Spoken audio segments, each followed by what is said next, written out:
I want to start off with a question around, we're in this post-COVID world now, and the real estate market as a whole really hasn't taken much of a hit at this point. We're still pretty in a pretty competitive market, and I still hear people saying all the time, "I can't find deals.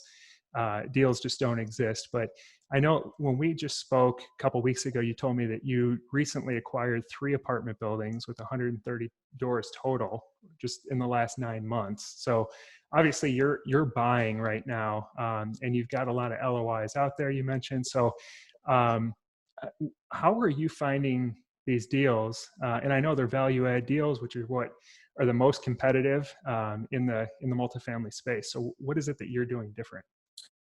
Yeah, no, great question. Really a multifaceted answer. I think to simplify what I'll say, more than anything is relationships. And second to that is being in the game. Even in the residential space, I will tell you that I think 2 deals that we got was simply because our general contractor connected me with a potential seller, and we ended up wholesaling that property. But had I not been in the game with the general contractor that I was engaged with, had a good relationship with, I wouldn't have found that deal. And we made, I think 15K in a matter of 3 to 4 weeks on that deal.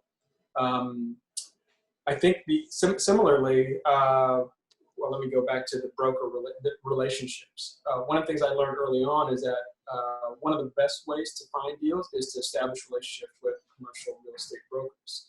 And especially if you find ones at a firm that are the junior broker who are trying to establish a name for themselves and are looking to grow alongside yourself.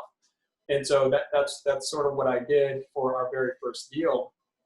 And going to a place like LoopNet to see what's not to see what's available to buy, but rather who is listing those properties is one of the best things that you can do if you're looking to form those types of relationships and get on the mailing list of brokers. I've had to hire an assistant here recently because of the amount of growth we've experienced, but one of her tasks is actually go through my emails and ensure that we're segregating those emails from different brokers, simply because we get so many now. It really just clutters my email. But what I do know from those relationships is that the moment something fits my criteria, I'm getting a phone call. I've got 3 live deals right now. Trying to recall how we sourced all. Actually, the first one, the one that got accepted just yesterday, but we had a phone conversation with the seller, the broker, and myself. That one got accepted, but that was through a broker relationship, and that was an off-market deal, not listed anywhere, and it was brought to me by that broker because they knew it fit my criteria. Wow. Right. One other thing that I've done, really, in an effort to kill multiple birds with one stone, as we like to do as leaders, is I've taken on a couple of guys sort of under my wing, some young fellow West Point grads who are, in their own right, great real estate investors and have aspirations to learn the multifamily space. And so what we do is I teach them how to underwrite deals, how to find the deals firstly, and then how to then submit LOIs on my behalf.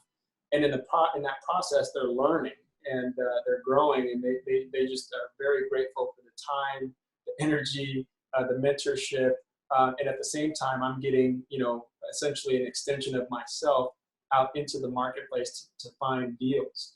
And so they've been very active and have brought deals consistently in front of me. We meet on a bi-weekly basis, and we have one-on-ones every other week. So a lot of things with regards to a lot of different methods, but I would say developing relationships and being in the game are the 2 most important things.